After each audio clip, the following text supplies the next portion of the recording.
ऋग्वेद में सरस्वती नदी को अन्नवती और उदकवती के रूप में वर्णित किया गया है। इसे समृद्धि और जल की देवी के रूप में पूजा जाता था।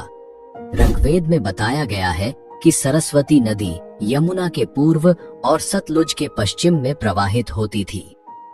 महाभारत में इस नदी को कई नामों से जाना गया है, जैसे प्लक्षवती, वेद स्मृति और वेदवती। तांडय और जैमिनीय ब्राह्मण के अनुसार सरस्वती नदी मरुस्थल में सूख गई थी। महाभारत के विवरणों में इसका विनाशन नामक स्थान पर विलुप्त होने का वर्णन है। यही वह नदी थी जिसके किनारे ब्रह्मावर्त और कुरुक्षेत्र जैसे प्राचीन स्थल बसे हुए थे। महाभारत में यह भी उल्लेख मिलता है कि बलराम ने द्वारका से मथुरा तक की यात्रा सरस्वती नदी के माध्यम से की थी। इसके अलावा यादवों के पार्थिव अवशेषों को इसी नदी में प्रवाहित किया गया था। इन विवरणों से यह स्पष्ट होता है कि सरस्वती एक विशाल और महत्वपूर्ण नदी थी, जो न केवल धार्मिक और सांस्कृतिक महत्व रखती थी, बल्कि यातायात और परिवहन के लिए भी उपयोगी थी। वैदिक काल में एक और नदी का उल्लेख मिलता है, जिसे दृष्टवती कहा जाता था। यह सरस्वती नदी की सहायक नदी थी और हरियाणा से होकर बहती थी। समय के साथ जब भीषण भूकंप आए और हरियाणा तथा राजस्थान की धरती के नीचे से पहाड़ ऊपर उठे, तो नदियों का बहाव बदल गया। दृशद्वती नदी ने अपनी दिशा बदल ली और आज इसे यमुना नदी के नाम से जाना जाता है। यह सरस्वती नदी के साथ मिलकर बहने लगी और इसी कारण प्रयागराज में 3 नदियों के संगम को त्रिवेणी संगम कहा जाता है। महर्षि वेदव्यास ने इसे तीर्थराज प्रयाग का नाम दिया, जो गंगा, यमुना और अदृश्य सरस्वती के संगम का पवित्र स्थल है। यह स्थान न केवल धार्मिक बल्कि ऐतिहासिक और सांस्कृतिक दृष्टि से भी अद्वितीय है। प्राचीन ग्रंथों में कुंभ का अर्थ केवल एक साधारण कलश है, लेकिन यही साधारण शब्द कैसे बन गया दुनिया का सबसे बड़ा धर्म और संस्कृति का अमर प्रतीक। आइए जानते हैं महाकुंभ के इतिहास से लेकर आज तक के अद्भुत सफर के बारे में। दोस्तों, अगर आपको महाकुंभ की यह वीडियो अच्छी लग रही है तो कृपया इसे एक लाइक अवश्य कर दें। आपका एक लाइक हमारी काफी मदद कर देता है। धन्यवाद।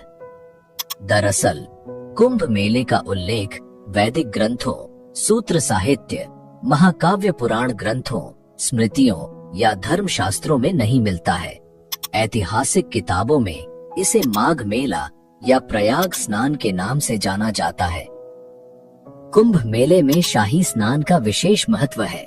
पवित्र नदियों में स्नान करना हिंदू मान्यताओं का अहम हिस्सा है और इसका सबसे पहला उल्लेख ऋग्वेद में नाहन पर्व नाम से मिलता है। इसका वर्णन बौद्ध धर्म के पाली ग्रंथों और महाभारत में भी हुआ है। चीनी यात्री ह्वेनसांग के यात्रा वृतांत के अनुसार सम्राट हर्षवर्धन ने 644 ईस्वी में माघ मास के अर्ध कुंभ के अवसर पर प्रयागराज में आयोजित पंचवर्षीय धर्म महासभा में भाग लिया। इस सभा में उन्होंने अपना सर्वस्व दान कर दिया। कई सांस्कृतिक विद्वानों का मानना है कि 9वीं सदी में लगभग 850 साल पहले आदि गुरु शंकराचार्य ने हिंदू संस्कृति को सुदृढ़ करने और लोक कल्याण की दृष्टि से कुंभ मेले की परंपरा को प्रारंभ किया। यह मेला भारतीय संस्कृति और धार्मिक आस्था का अद्भुत संगम है। 16वीं शताब्दी में गोस्वामी तुलसीदास जी ने अपनी अमर कृति रामचरितमानस में प्रयागराज में लगने वाले वार्षिक मेले का उल्लेख किया है, जो कुंभ मेले की प्राचीनता और इसकी ऐतिहासिक महत्ता को दर्शाता है। वायु पुराण और नारदीय पुराण में सरस्वती नदी के तट पर स्थित कुंभ और श्री कुंभ तीर्थ का वर्णन मिलता है। वेदों की कई ऋचाओं में कुंभ, घट और कलश का उल्लेख किया गया है। ऋग्वेद और अथर्ववेद में भी घृत और मधु से भरे कुंभ का संदर्भ मिलता है, जो इसकी प्राचीनता और धार्मिक महत्व को दर्शाता है। इतिहासकार जदुनाथ सरकार के अनुसार सन 1234 ईस्वी में नागा सन्यासियों ने कुंभ के अवसर पर एक निर्णायक विजय प्राप्त की थी। 17वीं शताब्दी के फारसी धार्मिक ग्रंथ द बिस्तान ए मुजाहिब में भी 1640 ईस्वी में कुंभ के दौरान हुए एक भीषण युद्ध का उल्लेख मिलता है। 16वीं शताब्दी के उत्तरार्ध में लिखे गए तबकात ए अकबरी में भी प्रयागराज संगम पर एक वार्षिक स्नान उत्सव का वर्णन किया गया है। इसमें लिखा गया है कि देश के सभी हिस्सों से हिंदुओं के विभिन्न वर्ग स्नान करने के लिए आते हैं, इतनी संख्या में कि जंगल और मैदान भी उन्हें रोक नहीं पाते। यह विवरण इस बात का प्रमाण है कि कुंभ मेला सदियों से आस्था, इतिहास और भारतीय संस्कृति का एक अभिन्न हिस्सा रहा है। ऋग्वेद और अथर्ववेद में कुंभ का उल्लेख कई संदर्भों में मिलता है। कुंभ का अर्थ केवल पानी का घड़ा है, न कि एक त्योहार। उदाहरण के लिए अथर्ववेद में चतुर, कुंभांश चतुर्धा ददामी और पूर्ण कुंभोद्योग काल आहितस्तम जैसे वाक्यांश विशेष यज्ञों और ईश्वरीय समय की व्याख्या करते हैं। यह दिखाता है कि कुंभ का उपयोग वैदिक अनुष्ठानों और धार्मिक संदर्भों में किया जाता था। वायु पुराण के अनुसार सरस्वती नदी का तट पूर्वजों को समर्पित श्राद्ध संस्कार के लिए आदर्श स्थान माना गया है। वहीं नारदीय पुराण में इसे श्री कुंभ नामक स्थान बताया गया है, जहां स्नान करने से यज्ञ के समान पुण्य की प्राप्ति होती है। इन पौराणिक ग्रंथों में कुंभ का उल्लेख हमें इसकी प्राचीन धार्मिक और सांस्कृतिक महत्ता को समझने का अवसर देता है। नासिक और उज्जैन में आयोजित होने वाले मेलों को सिंहस्थ कहा जाता है। इसे सिंहस्थ इसलिए कहा जाता है क्योंकि जब बृहस्पति सिंह राशि में होता है और सूर्य तथा चंद्रमा की स्थिति मेला आरंभ होने की तिथि को विशेष महत्व प्रदान करती है। सिंह राशि का यह ज्योतिषीय संयोग नासिक और उज्जैन के कुंभ मेले को सिंहस्थ नाम देता है। अब सवाल उठता है कि कुंभ पर्व का स्वरूप एक त्योहार के रूप में कैसे विकसित हुआ। 14वीं शताब्दी के बाद तीर्थ यात्राओं और मेलों का चलन बढ़ा। यहाँ तक कि 19वीं सदी तक भी कहीं कुंभ मेलों का कोई जिक्र नहीं था। 1868 में ब्रिटिश अधिकारियों ने प्रयाग के माघ मेले की रिपोर्ट को ब्रिटिश सरकार को कुंभ माघ मेला नाम से पेश किया। तभी से इस मेले को नासिक, हरिद्वार और उज्जैन में भी कुंभ नाम से प्रसिद्धि मिलने लगी। हमारे मन में एक प्रश्न अवश्य उठता होगा कि कुंभ मेले का आयोजन और इसके स्थान को तय करने के पीछे कौन सा रहस्य छिपा है। तो आइए इसे विस्तार से समझते हैं। कुंभ महोत्सव का आयोजन ज्योतिषीय गणनाओं और विशेष खगोलीय स्थितियों पर आधारित होता है। जब बृहस्पति कुंभ राशि में प्रवेश करते हैं और सूर्य मेष राशि में होता है, तब हरिद्वार में कुंभ महोत्सव आयोजित किया जाता है। प्रयागराज में कुंभ का आयोजन तब होता है जब बृहस्पति वृषभ राशि में और सूर्य तथा चंद्रमा मकर राशि में होते हैं। यह स्थिति आमतौर पर अमावस्या के दिन बनती है। नासिक में गोदावरी नदी के तट पर कुंभ महोत्सव तब होता है जब सूर्य और बृहस्पति सिंह राशि में प्रवेश करते हैं। उज्जैन में कुंभ तब मनाया जाता है जब बृहस्पति सिंह राशि में और सूर्य मेष राशि में होता है। महाकुंभ का आयोजन हर 12 साल में होता है। वेदों में बताए गए खगोल विज्ञान के अनुसार ब्रह्मांडीय ऊर्जा का एक चक्र हर 12 साल में विशेष रूप से सक्रिय होता है। बृहस्पति और सूर्य की इन विशिष्ट खगोलीय स्थितियों के दौरान यह ऊर्जा पृथ्वी के कुछ खास स्थानों पर केंद्रित होती है। यही कारण है कि कुंभ महोत्सव धार्मिक और आध्यात्मिक दृष्टि से इतना महत्वपूर्ण है। कुंभ मेला दुनिया के सबसे बड़े धार्मिक आयोजनों में से एक है। इसकी भव्यता और विशालता ऐसी है कि इसे अंतरिक्ष से भी देखा जा सकता है।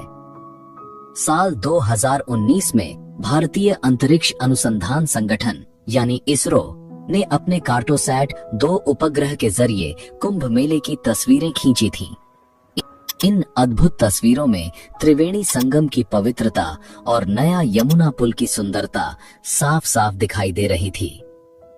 यह नजारा न केवल आस्था का प्रतीक है, बल्कि यह भारत की संस्कृति और धार्मिक एकता की एक झलक भी दिखाता है।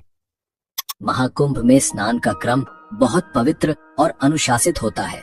सबसे पहले नागा साधु स्नान करते हैं, फिर संत समाज और उसके बाद गृहस्थ लोग संगम में स्नान करते हैं। नागा साधु भारतीय आध्यात्मिकता और संस्कृति का एक रहस्यमय और रोचक पहलू है। उनके बारे में जानना हमारी प्राचीन परंपराओं और अध्यात्म को समझने के लिए बेहद जरूरी है। भस्म से रमा नग्न शरीर, लंबी जटाएं, हाथ में कमंडल लिए नागा साधु, जिनकी उपस्थिति अपने आप में एक रहस्य है। ये साधु अपना और अपने परिवार का पिंडदान स्वयं करते हैं, जिसे बिजवान कहा जाता है। आम दिनों में ये कहाँ रहते हैं, क्या खाते हैं, ये कोई नहीं जानता, परंतु कुंभ के शाही स्नान में ये मोक्ष प्राप्ति के लिए डुबकी लगाते हैं, जो कि उनका जीवन का एकमात्र लक्ष्य है।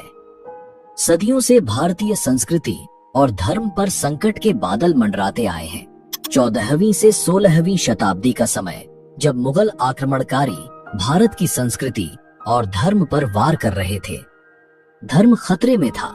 उस समय नागा साधुओं ने धर्म और संस्कृति की रक्षा में अहम भूमिका निभाई।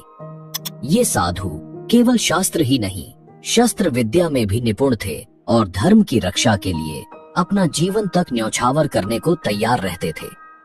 18वीं शताब्दी में अहमद शाह अब्दाली, जिसे अहमद शाह दुर्रानी के नाम से भी जाना जाता है, ने भारत पर कई बार आक्रमण किया। 1748 में नादिर शाह की मृत्यु के बाद अफगानिस्तान का शासक बनने के साथ ही अब्दाली ने भारत को बार बार लूटा, लेकिन उसका सबसे बड़ा और क्रूर आक्रमण 1757 में हुआ, जब उसने दिल्ली पर कब्जा कर 1 महीने तक अराजकता और लूटपाट मचाई।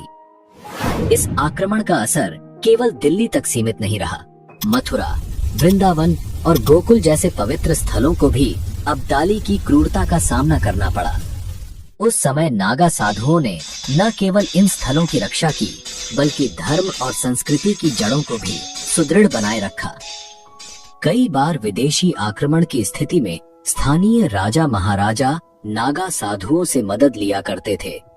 इतिहास में ऐसे कई गौरवपूर्ण युद्धों का उल्लेख मिलता है, जिनमें 40,000 से ज्यादा नागा योद्धाओं ने अपनी वीरता का परिचय दिया।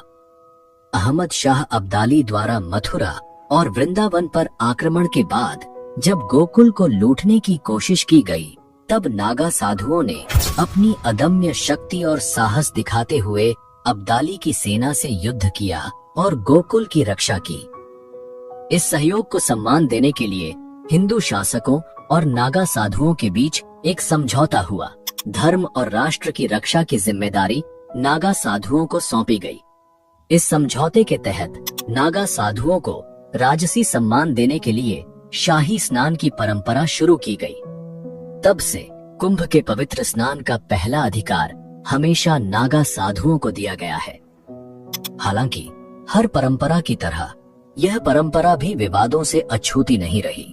1310 में महानिर्वाणी अखाड़े और रामानंद वैष्णव अखाड़े के बीच एक खूनी संघर्ष हुआ। वहीं 1760 में शैव और वैष्णव साधुओं के बीच शाही स्नान को लेकर भयंकर लड़ाई छिड़ गई। इन विवादों को रोकने के लिए अंग्रेजों ने अखाड़ों के स्नान का क्रम तय किया। यह अनुशासन आज भी कुंभ मेले की परंपरा का हिस्सा है। इसीलिए महाकुंभ में सबसे पहले नागा साधु शाही स्नान करते हैं। नागा साधुओं के बाद दूसरे क्रम पर संत समाज संगम में स्नान करता है और संत समाज के स्नान के बाद ही गृहस्थ लोग पवित्र संगम में स्नान के लिए उतरते हैं। ये नागा साधु एक विशेष सैन्य पंथ का हिस्सा है। उनके पास त्रिशूल, तलवार, शंख और चिलम जैसी वस्तुएं होती हैं, जो उनके सैन्य दर्जे और परंपरा को दर्शाती हैं। नागा साधु अपने आप में एक चलती फिरती सेना की तरह होते हैं, जो अपने इष्ट देव भगवान शिव के प्रति अगाध भक्ति और समर्पण रखते हैं। नागा साधुओं की दीक्षा प्रक्रिया केवल कुंभ के दौरान प्रयागराज, हरिद्वार, नासिक और उज्जैन में होती है। दीक्षा के स्थान के आधार पर इन्हें अलग अलग नाम दिए गए हैं। प्रयागराज के नागा, उज्जैन के खूनी नागा, हरिद्वार के बर्फानी नागा और नासिक के खिचड़िया नागा। ऐसा माना जाता है कि नागा जनजाति की शुरुआत भारत के उत्तर पूर्वी राज्य नागालैंड से हुई, जहां नंगा पर्वत श्रेणियां फैली हुई हैं। नागा शब्द का अर्थ है पहाड़ और कछारी भाषा में इसे युवा बहादुर लड़ाकू व्यक्ति कहा गया है।